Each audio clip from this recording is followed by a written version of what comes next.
Hello, everybody, and welcome to the Crypto News Analyst. I'm your host, Tobias Nelson. This is not financial advice, but rather an in-depth look at the cryptocurrency headlines today. Let's get it. So, as we know, this week has started off just bullish, as the decentralized media has continued to push down and expose the whales and the mining firms that are trying to keep Bitcoin and the cryptocurrency industry from pushing forward. The decentralized media has put a grasp on them, and now we're seeing the bulls take off as the total crypto market cap hits a new all-time high of 1.13 trillion. The 2021 crypto bull market has notched another record, continuing a streak of unprecedented performance. Let's take a look at what they're talking about here. The combined value of all cryptocurrencies broke a new record of close to 1.13 trillion at 8:50 a.m. UTC today. While long-term analysts often eye Bitcoin's solo chance for eating into gold's total market cap, the combined value of all cryptos together is currently more competitive, with a total market cap of silver at just under 1.5 trillion. You guys let me know what you're thinking about this. What do you feel about the market growing? Do you think the market is going to go even further? Do you think that the crypto market is going to eclipse the gold and the silver market? Comment below. Let me know. Let's continue reading. Having broken the $1 trillion milestone earlier in January 2021, as we all know, today's crypto market is seeing greater distribution of growth between the top two assets in the game, Bitcoin and ETH. On January 7th, the date of the market's 1 trillion breakthrough, the first time, Bitcoin's dominance clocked in at 69% versus Ether's 13.5%. By contrast, the most recent updated data from CoinMarketCap's this week, Bitcoin dominant is 6.2.2 versus Ether's 15% share. So basically what we're starting to see now is altcoins are starting to increase. They're pumping. So therefore the Bitcoin dominance has to come down. Let's keep it moving. So basically what we got going on is the crypto market is expanding now at such a rate that we're pushing over 1 trillion now, teetering over in January, even with the down market, even with the sideways activity and the dumping from the F2 pools and others. The crypto market was still fluttering around 900 billion, and now it is over 1 trillion. Let's see if these volumes continue to increase. Let's keep our eyes on the prize. Let's jump into our next topic. Okay, here's a big report from Bitcoin.com.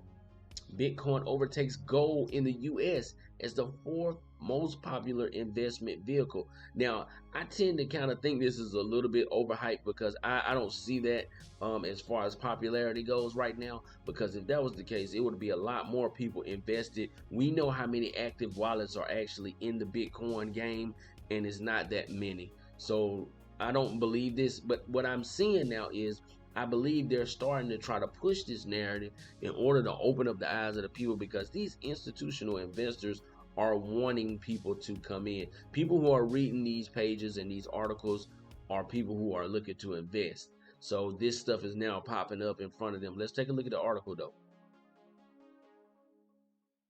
Bitflyer, a Japanese crypto exchange, released a research paper that dives into cryptocurrency sentiment and investment trends in the US and compares them to the Japanese market. The most glaring difference between American and Japanese as far as cryptocurrency acceptance is indicated through a simple question presented to survey participants. What is your perception about cryptocurrency investment? While 76% of Americans view cryptocurrencies positively, 78% of Japanese view cryptocurrencies negatively. That's amazing, man, that, just a few miles away, I mean, even though we know it's kind of far, but we're on the same planet, and just totally different viewpoints, totally different structures. And I believe Bitcoin came from on that side of the water. So I would think it would have a little bit more acceptance over that way in Asia, but obviously not.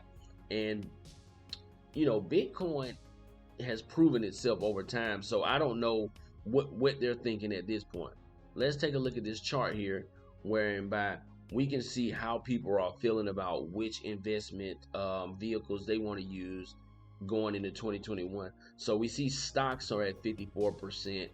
Most people are still messing around with stocks, but we know the game is changing, as we've seen, as we're now starting to see Wall Street being taken down by Main Street. So we're seeing it, and hey, it's a change in the game. But I think this is polls probably put out early, taken earlier.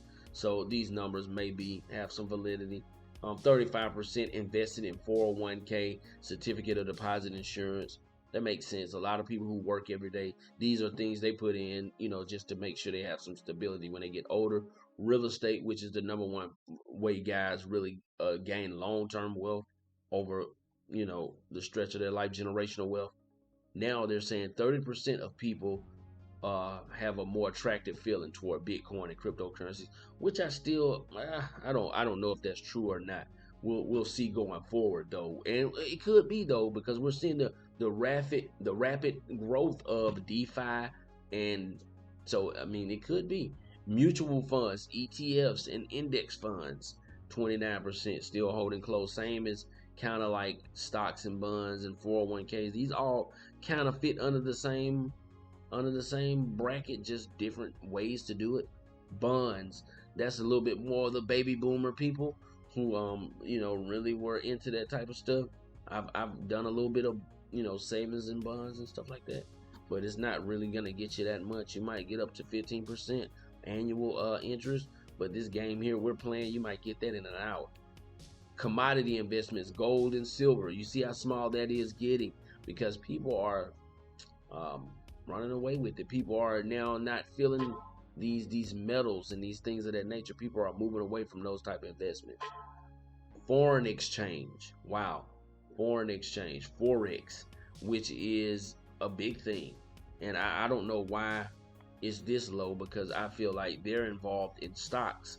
The same people who do this, but people may not know about forex that much. But anyway, as we can see, the cryptocurrency market is now starting to become a mainstay with the people, and not just the people, the media. When the media starts to kind of put these things out here, you have to take notice, because at the end of the day, they will push the narratives that these huge whales won't push. Not to say that Bitcoin.com is doing that, but what I'm saying is, when this stuff starts to become more mainstream, just be cautious. And once again, Elon Musk back tweeting about Dogecoin. This thing pumps over 50%. It was over like 49 cents at my last look at it. This is funny, man. I mean, Elon is just taking advantage of his influence right now, and he's also probably mapping out the patterns and the analytics behind when he does something and how people respond, so that in later activity, when he's actually being precise, he'll have enough data to actually convert whatever that is he's trying to convert and monetize that thing the way he's trying to get it. Elon Musk is a crazy guy. I mean, he's funny. I guess he's the richest man in the world. He's hooked up with SpaceX, Neuralink. We all know about Tesla. So he's moving the pendulum forward on a lot of things, but this guy's just using his influence right now to pump Dogecoin. And it's a lot of people that are holding, but there are a lot of people that are dumping and getting some money out of this thing as the pump continues with Dogecoin. I wanted to show you guys something else as we move on. I'm not really going to get into an article about Elon Musk. I'm just not going to do that. But I wanted to show you guys something I looked up on Google Trends.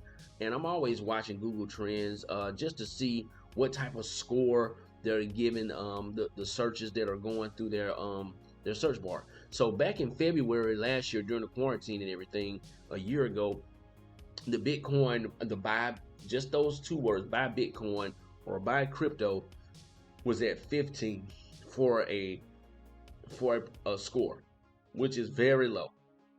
As we see, it was not even going up as the market was starting to go up. And then around September, we see it jump up to 21.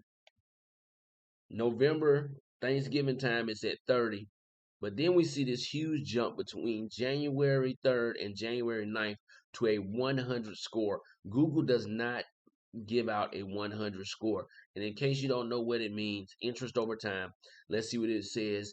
Numbers represent surge of interest relative to the highest point on the chart for the given region and time. A value of 100 is the peak popularity for the term. A value of 50 means that the term is half as popular. A score of 0 means there was not enough data for this term. So in January, this thing has jumped. And as we see, it's climbing right now. They don't really have enough data, I believe, incomplete data, as we can see there, incomplete data. And we're going to see this thing continue to grow. Let's take a look at the cryptocurrency markets today. And Wall Street Bet's still running the show. But we see Bitcoin holding strong here at 37.6, up 4% over the last 24 hours. The last 7 days, 18% gain. That's pretty good. Ethereum at 1600. I mean, that's crazy. Just 2 days ago, it was fighting to get over 13 to stay above 1300. Now it's up 5% over the last 24 hours. And over the last 7 days, you're up about 25%. Tether, not looking too good right now. Polkadot, over $20, 6% up over the last 24 hours. Over the last 7 days, 16%. That's a good gain on your money. Look at Cardano, 3% up today. So far, so good. Last 7 days, about 25% up on your money. Litecoin, let's see here. Some of the guys that I like. Stellar, down 1%, but still up 27%. The industry is pumping. Here's that meme coin again at 53 cents now. Elon Musk has pumped Dogecoin to 53 cents. The cryptocurrency market, the eyes, the heads are swinging our way. This should be bode well for the crypto market. Do not get wrecked sitting around thinking that trying to wait on this thing to go to $1 though. I wouldn't do it. I'm not even involved in the Dogecoin pump at all. Uniswap, my favorite, at 277. Let's go Uni, up 5% this morning, up 44% over the last 7 days. Now get involved. Get involved. Look at Aave, my goodness, $453. These are two that I told you about yesterday. And look at the prices from yesterday to today. Go back, look at my video yesterday, and look at the prices today. A 40% jump overnight. My goodness, Aave's on a roll. Uniswap is not far behind as far as I think they're going to push into these same ranges here over the next 6 months. This could be a big opportunity for somebody if you guys want to get in here. Not giving you advice, do your own research, but check it out. What do you guys think about the cryptocurrency market? Please comment below. Let me know what's going on. How you feel about Dogecoin and Elon Musk and all that stuff that he has going on. You know what I mean? Just let me know how you guys feel about that. Anyway, this is my crypto news channel. You know, we haven't been here too long. Yesterday we had 9. Today we got 15 subscribers. So I would like to thank everybody who subscribed to the channel. If you enjoy the content, please check me out here. I am also on Twitter. I'm on Facebook, soon to be on TikTok. So if you're TikToking, you should be looking for me soon this week on TikTok. I'm on Facebook, Insta. I'm on every platform pretty much as the crypto news analyst. I would like to thank you for joining me here. Please, if you have anything that you would like to talk about, hit me in the bottom in the chat. Hit me up on Twitter. I'm always available. I appreciate you guys. I would like to thank you for joining me here on the Crypto News Analyst. This is the Crypto News Analyst.